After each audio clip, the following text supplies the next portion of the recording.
اعوذ باللہ من الشیطان الرجیم بسم اللہ الرحمن الرحیم الحمد للہ رب العالمین والصلاة والسلام علی اشرف الانبیاء والمرسلین وآلہ الطیبین الطاہرین اعوذ باللہ من الشیطان الرجیم بسم اللہ الرحمن الرحیم یا ایہا النبی اتق اللہ ولا تطع الکافرین والمنافقین ان اللہ کان علیما حکیما۔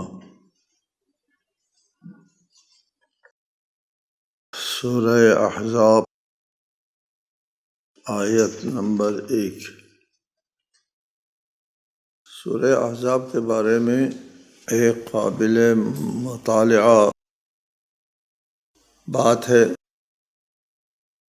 ایک روایت ہے۔ یہ روایت سنن نسائی میں موجود ہے، مستدرک میں حاکم نے، طبرانی نے المعجم میں، زمخشری نے اپنی تفسیر میں اس روایت کا ذکر کیا ہے۔ روایت یہ ہے کہ زر ابی بن کعب سے روایت کرتے ہیں کہ مجھ سے ابی بن کعب نے کہا، زر نامی شخص سے، کہ تم سورۃ الاحزاب کی آیات کتنی شمار کرتے ہو؟ میں نے کہا 73 آیات۔ کہا مجھے قسم ہے اس ذات کی جس کے ساتھ ابی بن کعب قسم کھاتا ہے کہ یہ سورہ بقرہ کے برابر یا اس سے زیادہ طویل ہے۔ ہم نے اس سورہ میں آیہ رجم کی تلاوت کی ہے، الشیخ والشیخۃ اذا زنیا فرجموہما البتۃ نکالا من اللہ واللہ عزیز حکیم۔ یہ سورہ احزاب صرف 73 نہیں ہے، سورہ بقرہ کے برابر یا اس سے زیادہ ہے۔ زمخشری اس روایت کے نقل کے بعد لکھتے ہیں، ابی نے اس سے قرآن کا وہ حصہ مراد لیا ہے جو منسوخ ہو گیا ہے، زمخشری کہتے ہیں۔ پھر آگے لکھتے ہیں، نقل کیا جاتا ہے کہ اس سورت کا زائد حصہ حضرت عائشہ کے گھر میں ایک صحیفے میں تھا جو بکری کھا گئی۔ پھر کہتے ہیں یہ بات ملحد اور گمراہ لوگوں کے ساختہ و بافتہ ہے۔ کشاف کے اوپر حاشیہ لکھنے والے فاضل محشی نے لکھا ہے کہ قلت بلا راویہ ثقۃ غیر متہم، یہ راوی ملحد ہے اور گمراہ فرقے سے تعلق رکھتا ہے، یہ صحیح نہیں ہے، بلکہ اس روایت کے راوی ثقہ ہیں اور ان پر کوئی الزام بھی عائد نہیں ہے۔ پھر کہتے ہیں بات اس طرح نہیں ہے کہ روایت غلط ہے، روایت درست ہے، بلکہ موقف یہ ہے کہ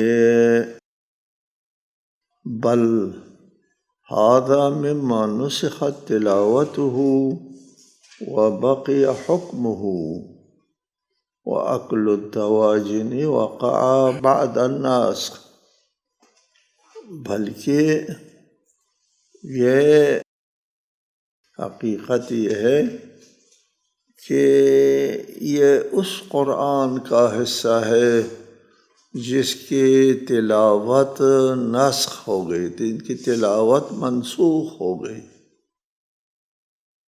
اور بکریوں کے کھانے کا واقعہ اس وقت پیش آیا جب ان کی تلاوت منسوخ ہو گئی تھی۔ یہ ہے اصل واقعہ، موقف آپ کو پہلے بھی بتایا ہے، اور اس کو ذہن میں اچھی طرح بٹھانا چاہیے۔ قرآن ہے، رسالت مآب کا معجزہ ہے، دستور حیات ہے، یہ تورات و انجیل نہیں ہے جو جس کے ساتھ لوگ جیسے چاہیں کھیلے، ایسا نہیں ہو سکتا۔ اس کے حفاظت کا ذمہ اللہ تعالیٰ نے لیا ہے، اپنے ذمہ لیا ہے۔ اِنَّا نَحْنُ نَزَّلْنَا الذِّكْرَ وَإِنَّا لَهُ لَحَافِظُونَ، ہم اس کی حفاظت کرنے والے ہیں۔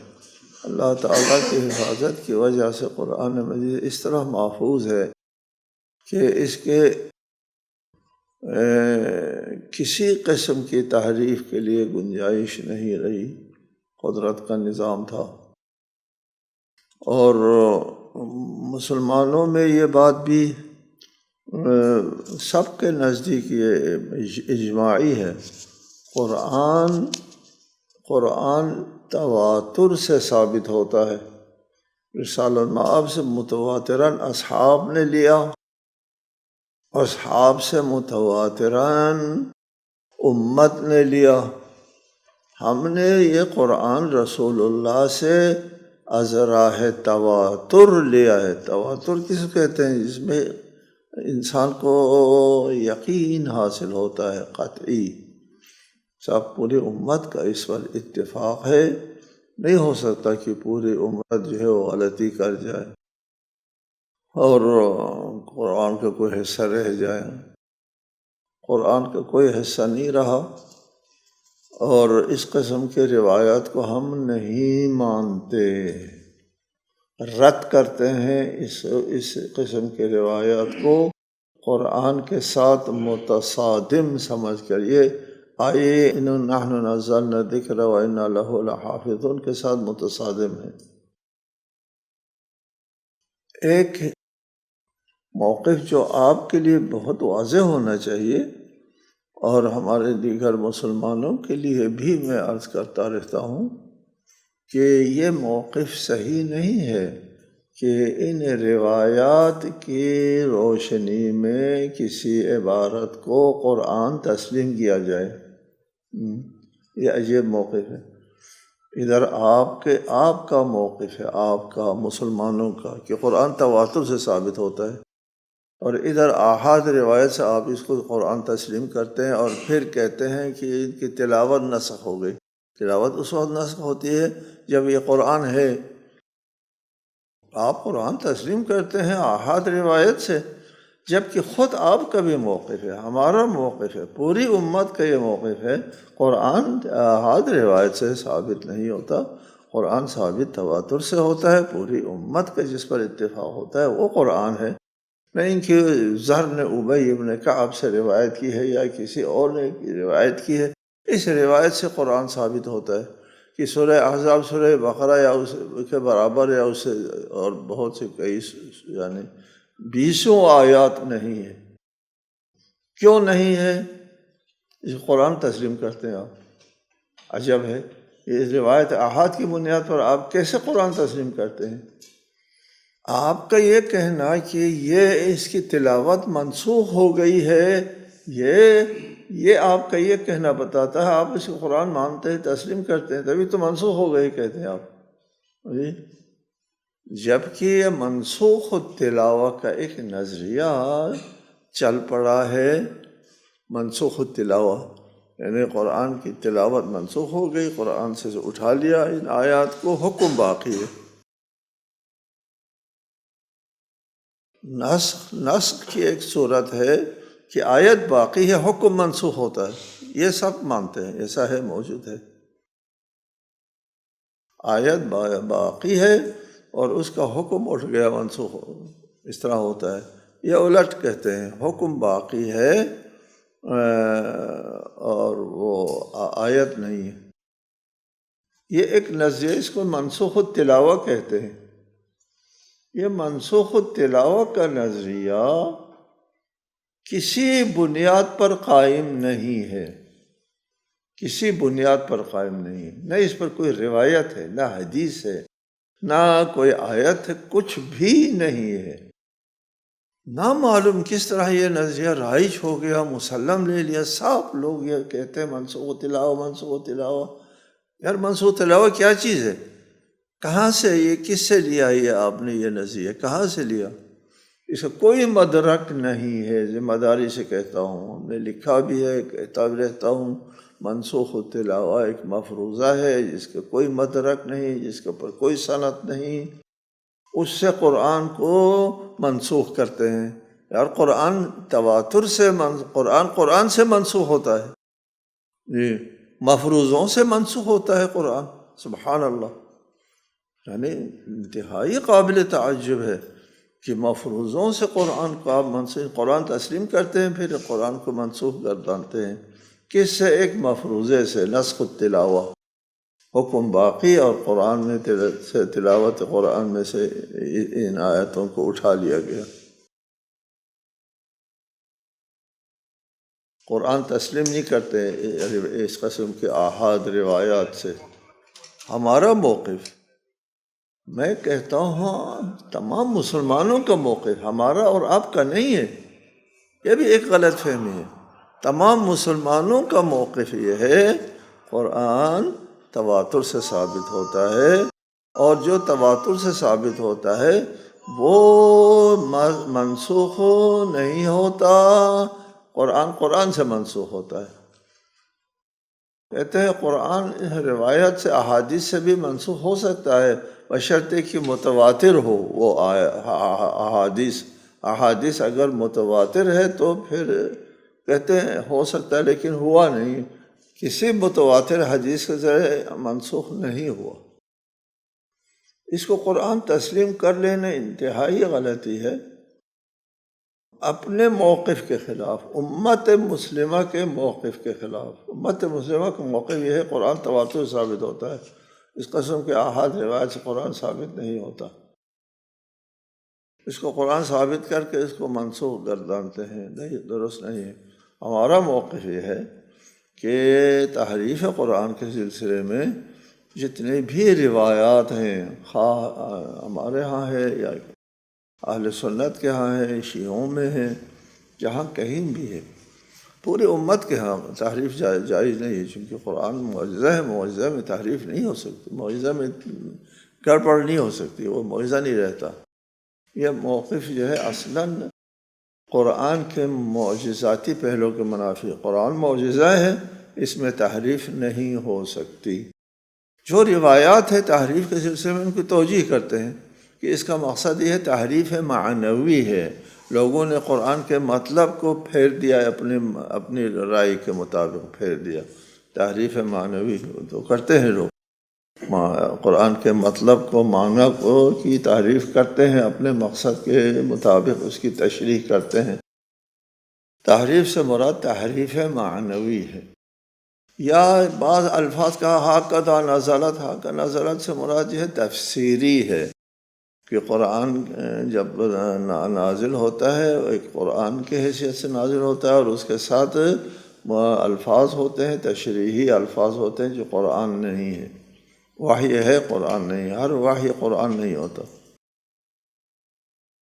اگر ان میں سے کوئی توجیہ قابل قبول نہیں ہے تو ہم اس روایت کو رد کرتے ہیں، قرآن کے ساتھ متصادم سمجھ کر رد کرتے ہیں، ہم اس کو قبول کر کے کسی عبارت کو قرآن کا حصہ تسلیم نہیں کرتے تاکہ نسخ وسخ کی نوبت آئے۔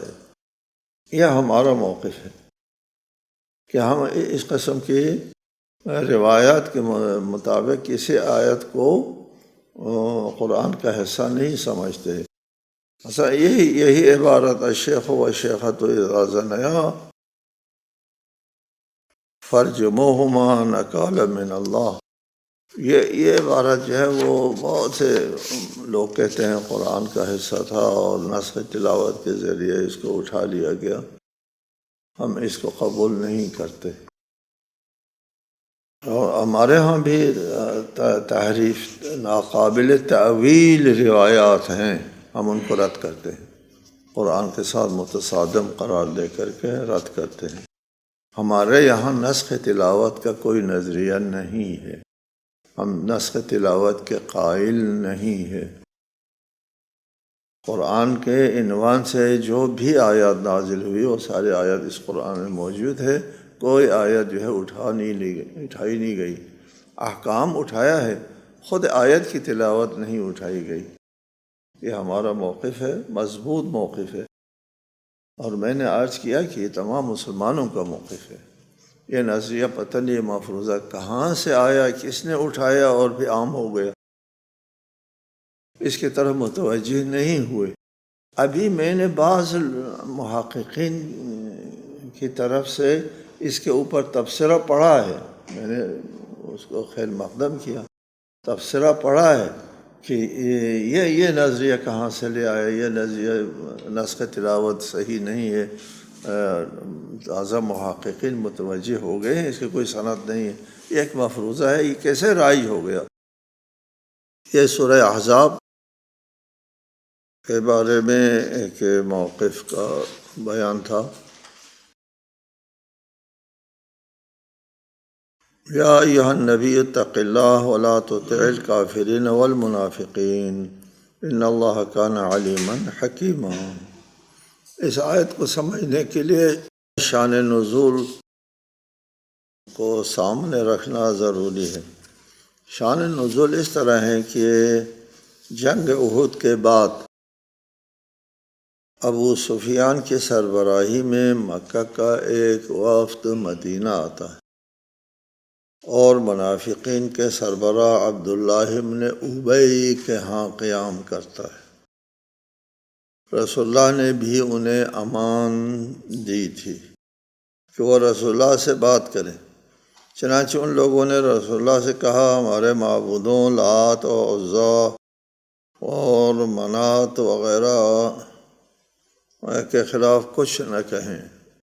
ان کو بہت عزیز تھا نا، معبود ہے آخر، یا ابو سفیان لوگوں کا یا مشرکین کا یہ معبود ہے، آپ ان کے خلاف کچھ نہ کہیں، اور یہ کہہ دیں، ان کے بارے میں یہ کہہ دیں کہ جو ان کا پوجا کرتے ہیں یہ ان کی شفاعت کریں گے، یہ کہہ دیں۔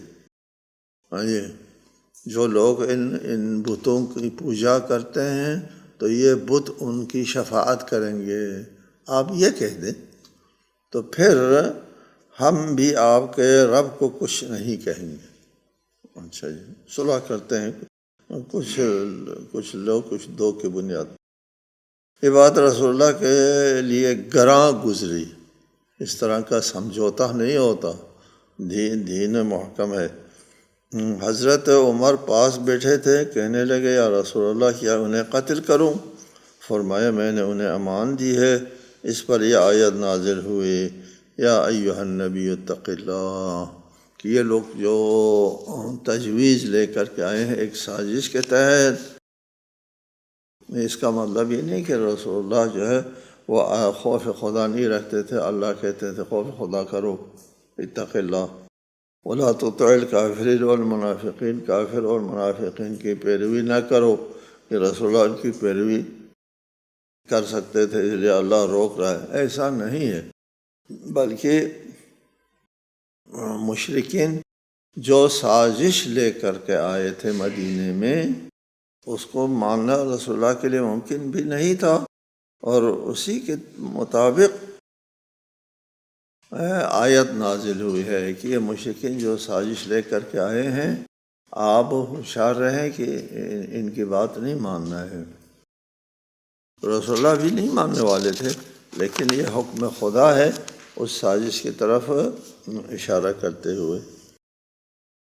یہاں پر اتق اللہ اور ولا تطع کی جو تعبیر ہے وہ کفار اور منافقین کی اس سازش کی ناکامی کی بشارت ہے، حکم تکلیفی نہیں ہے، بلکہ ایک بشارت اور ایک خبر کے عنوان سے ہے۔ اللہ تعالیٰ کو علم ہے ان کی کیا نیت ہے، وہ کیا سازش لے کر کے آئے ہیں۔ واتبع ما یوحی الیک من ربک ان اللہ کان بما تعملون خبیرا۔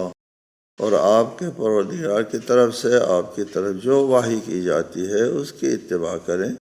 اللہ تمہارے اعمال سے یقیناً خوب باخبر ہے۔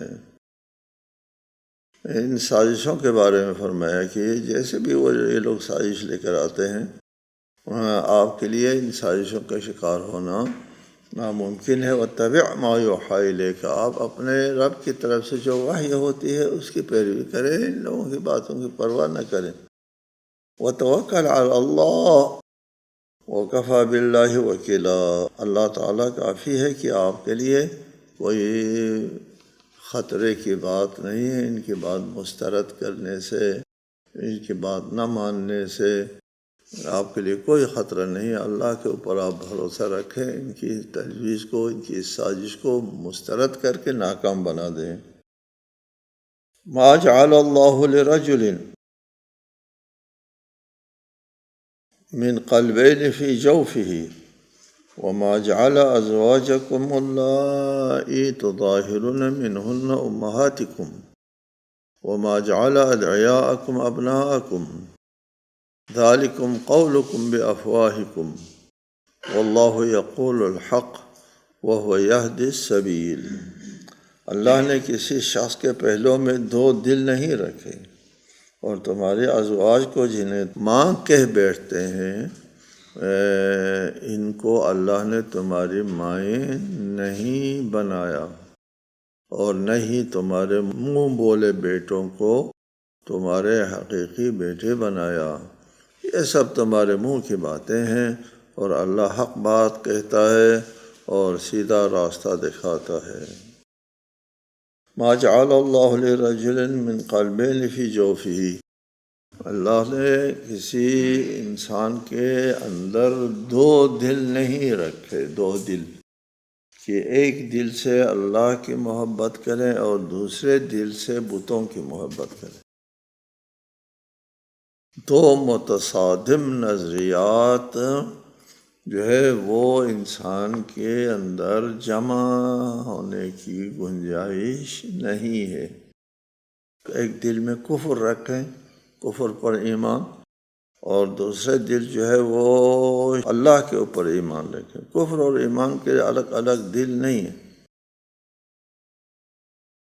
جن کے یعنی مطلب یہ ہے کہ جن کے دلوں میں نفاق ہے، ان کے دلوں میں ایمان نہیں آ سکتا۔ منافقین اور مشرکین کے ساتھ مل کر اسلام کے لیے ہمدردی کا اظہار کرتے ہوئے یہ تجاویز دیتے ہیں، ان کے دلوں میں اسلام کے ساتھ عداوت ہے، وہ اسلام کے لیے دل سوز نہیں ہے، آپ ان کی بات نہ مانیں۔ یہاں پہ اللہ تعالیٰ ارشاد فرماتا ہے کہ ہم نے کسی انسان کے اندر دو دل نہیں رکھے، دو متصادم نظریات جو ہے وہ ایک ہی انسان کے اندر جمع نہیں ہو سکتے، کہ مشرکین کی بات مانے، کہ بتوں کو بھی مانے، اللہ کو بھی مانے، ایسا نہیں ہو سکتا۔ یہاں ہم اپنے معاصر لوگوں کا ایک مطالعہ کریں تھوڑا سا، تو آپ کو نظر آئیں گے کہ یہاں لوگوں کے اندر دو نہیں کئی دل ہیں۔ ایک دل میں اللہ کا ایمان ہے، قرآن کے اوپر ایمان ہے، اللہ کی شریعت کے اوپر بھی ایمان ہے، اللہ قانون پر ایمان ہے، قانون صرف اللہ بنا سکتا ہے، اور دوسرے دلوں میں شریعت کے قانون کو ٹھکرا کر کے اپنا قانون بناتے ہیں، اسلام کی نفی بھی نہیں کرتے، اسلام کو بھی مانتے ہیں اور اسلام سے متصادم قانون کو بھی مانتے ہیں۔ اس قسم کے بہت سارے بہت دل والے آپ کے سامنے موجود ہیں۔ جی، ادھر جو قانون ساز اداروں کو دیکھیں، ان کے ان کے اندر کتنے دل ہیں، بہت سارے دل ہیں، وہ اس کو متصادم نہیں سمجھتے۔ حضرت علی علیہ السلام کا فرمان ہے، لا یجتمع حبنا وحب عدونا فی جوف انسان، کہ ہماری محبت اور ہمارے دشمن کی محبت انسان کے اندر جمع نہیں ہو سکتی۔ دو متصادم نظریے جمع نہیں ہو سکتے، واضح ہے انسان کے لیے۔ آپ جتنا بھی اپنے اوپر مسلط کرنا چاہیں گے وہ آپ کا دل نہیں مانے گا۔ دو متصادم نظریات اگر آپ کے لیے متصادم ہے۔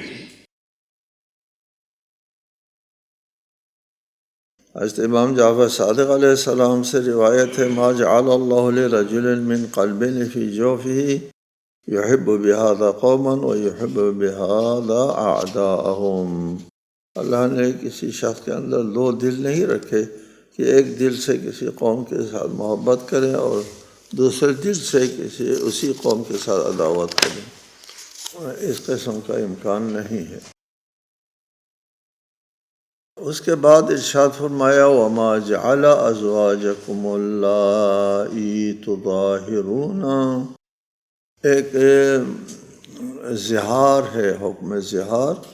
زہار کس کو کہتے ہیں کہ ایک شخص اپنی زوجہ سے کہیں زہر کی کا زہر امی کہہ دے، تمہاری پشت میں ماں کی پشت کی طرح ہے کہہ دے اپنی زوجہ سے، تو پھر وہ زوجہ اس کے اوپر ہو جاتی ہے حرام، اور اس کے لیے پھر کفارہ دینا پڑتا ہے۔ کفارہ دینے کے بعد ایک مدت کے بعد پھر وہ زوجہ اس پر حلال ہوتی ہے، اس کو زہار کہتے ہیں۔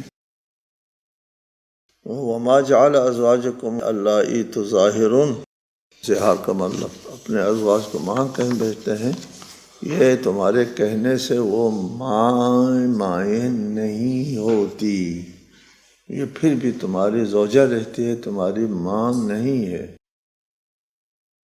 اور کسی کو اپنا بیٹا کہنے سے، یہ منہ بولے بیٹے، زمانہ جاہلیت میں اس کو بیٹا سمجھا جاتا تھا، منہ بولے بیٹے جو ہے وہ بھی تمہارے بیٹے نہیں ہوتے، یہ تمہاری بات ہے، تمہارے منہ سے نکلنے والی بات ہے، اس کا واقع اور حقیقت کے ساتھ کوئی ربط تعلق نہیں ہے۔ حقیقت اور واقع اللہ بیان کرتا ہے کہ نہ وہ زوجہ جس کو تم نے ماں کہہ بیٹھا وہ تمہاری مائیں ہیں، نہیں ہیں، اور جس کو تم نے اپنا بیٹا کہہ بیٹھا وہ تمہارے بیٹے ہیں، نہیں ہیں۔ یہ اللہ تعالیٰ کا فیصلہ ہے، تمہارے کہنے سے نہ وہ مائیں بنتی نہ یہ بیٹے ہیں۔ ذالکم قولکم بافواہکم، یہ تمہارے منہ بولے کو بیٹا کہنا تمہاری لفظی تعبیر ہے۔ واللہ یقول الحق، اللہ امر واقع حقیقت کی نشاندہی فرماتا ہے کہ یہ تمہارا بیٹا نہیں ہے، وہ تمہاری مائیں نہیں ہے ازواج۔ السلام علیکم ورحمۃ اللہ وبرکاتہ۔